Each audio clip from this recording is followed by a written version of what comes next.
for this panel is really about understanding the challenges and then the possible strategies that Singapore businesses can look forward to. Yeah, so first up, thanks to Kok Fat, who's helping me with my mic, as well as the InResearch team for organizing your inaugural Insights research event or industry sharing event. And thanks everybody for coming to support us to make this a success.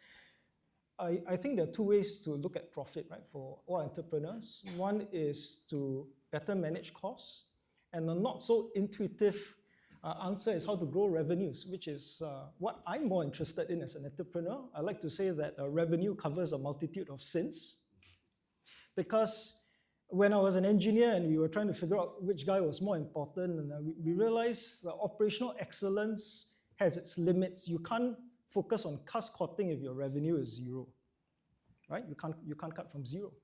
So then the question becomes, how do we focus on growing revenue? Because that's more important, and how can then the budget support that? I think this year's budget is very exciting for entrepreneurs. There has never been a more exciting time and an easier time to be an entrepreneur than today, in any time in human history.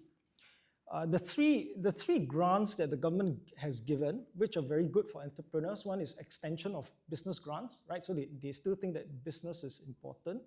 Introduction of an innovation grant, that tells you where our priorities lie, right? And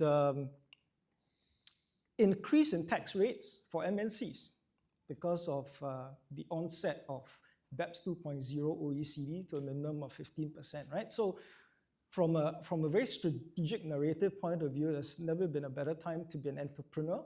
Starting new initiatives, barriers of entries are very low in terms of technology. So the question then is, how do we reskill the Singapore workforce for innovation, for regionalization, in tune with strategic narratives?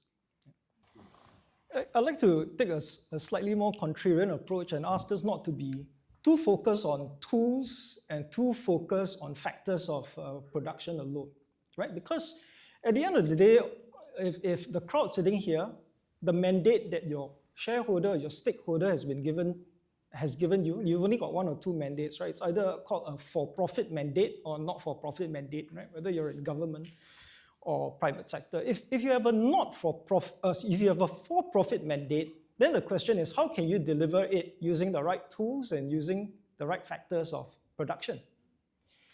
The fallacy is to keep looking for the next trendy tool, thinking that, right, is the holy grail to profits. YouTube alone as a tool doesn't guarantee you profits, right? AI as a tool doesn't guarantee you profits. The question is, if you look at guys like Mr. Beast, right? Any of you guys know Mr. Beast? Every time he puts out a video, he routinely attracts 100 million views. That's when I realized that being a YouTuber wasn't entertainment, but it's a skill set. What it takes to get from having a tool like AI or YouTubing to having a profitable business model is you need to partner a tool with a skill set to translate to attention, conversion, then profit, right? So that's my first point. Second point, in terms of labor of production, I think I'll answer the question a little bit more directly. If I'm a Singaporean business today, what should I look at in the next 5 years in order to remain sustainable, profitable, and adaptable? I'll start my answer with Deputy Prime Minister Heng Swee Keat, and I'll end my answer with Taylor Swift, since she's in town. And hopefully if she sees this, I'll get a couple of tickets. 3 days ago, Deputy Prime Minister Heng Swee Keat said that there are opportunities for Singapore Inc. even if challenges abound, and he highlighted two things, which are internal constraints and an external competitive or combative environment, right? It's no longer collaborative. What he means, in my interpretation of internal constraints, is Singapore has basically optimized all our factors of production.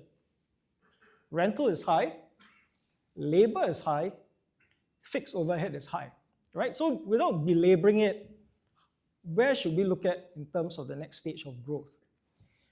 And the answer should be not looking inward, but looking outward. I'll explain why I've been asking my M&A clients to look into buying business regionally. Short answer is we've gone from third world to first, right? We're now a matured economy at 2% GDP, but we are able to navigate in a region with 5% GDP. That's a very short answer. You either stay at home and compete in a 2% GDP environment, or you go into a region where we can navigate, where we're accepted, we speak the languages, we know the culture, Singapore's a gateway into Asia, and try and tap into a 5% GDP region. So what that means is the metric, just one metric for everybody to take away at home today, is not to focus on GDP per capita, but to now switch our focus to GNI per capita. Okay? So the difference is GNI per capita is basically GDP plus all foreign source income coming into Singapore. Which brings me to the Taylor Swift part of my answer now. So if you look at a couple of things that this Taylor Swift event has caused in terms of journalistic write-up in the papers, a couple of things have happened, right? The KSH, the Kallang Active Sports Management Group, managed to persuade her here to do 6 concerts. The rumor mill has it that she has been paid subsidized up to $3 million a concert, but she's ruffled a couple of feathers because, not she, the way we've done it is because the clause that we put into a contract is she can only stop in Singapore.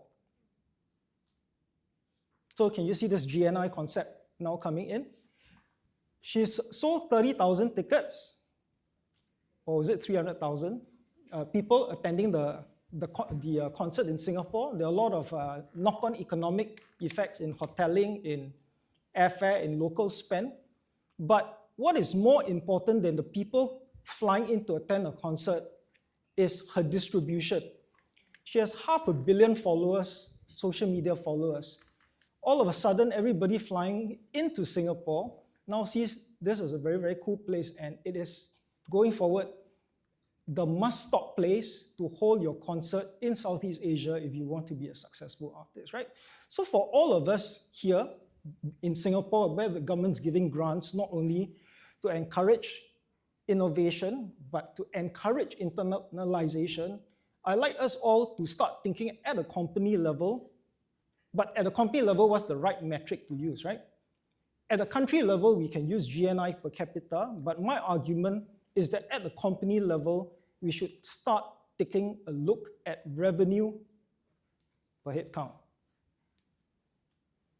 So if you think about whether that's possible, I went to look at the statistics. Singapore, among the list of countries now, we're now number 5 in the world in terms of GNI per capita. In 2022, we were registering 91,900 GNI per capita, right? So think about that in terms of a standard of living. And if you say, hey, Seong Yung, if you ask us to focus on GNI per capita, how much headroom do we have, given that we are number 5 in the world? The other 4 guys ahead of us are Bermuda, Liechtenstein, Luxembourg, and Norway. 3 guys with a financial narrative, 1 guy with a commodity narrative, right? So Norway is oil and gas, salmon fishing, seafood, and hydroelectric power. So where does Singapore go from here? I still think we have a lot of headroom, and the direction I looked at to come to my answer was to look at tech companies, right? So Singapore at 91,900 USD per capita.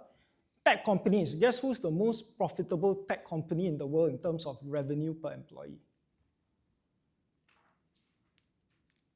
Any guesses? I'm sure you guys are some of their customers at home. Okay, TikTok, they're not even in the top 5. Okay, but you're in the right direction. The most profitable tech company, tech company in the world is Netflix. Their revenue per employee is $2.5 million. We are not even 5% of that in terms of GNI per capita. Second is a lot of your favorite, Apple's, it's at 2.4 million. And coming in at 3 and 4 are familiar names. Alphabet, 1.5 million per employee, and rounding up the top 4 is Meta at 1.4 million per employee, right? So we've got a highly qualified workforce. Singapore's putting in a lot more money, bringing up our internet speeds at home to 10 gigabits. We have a lot more headroom, and I'm sure together we can make this happen.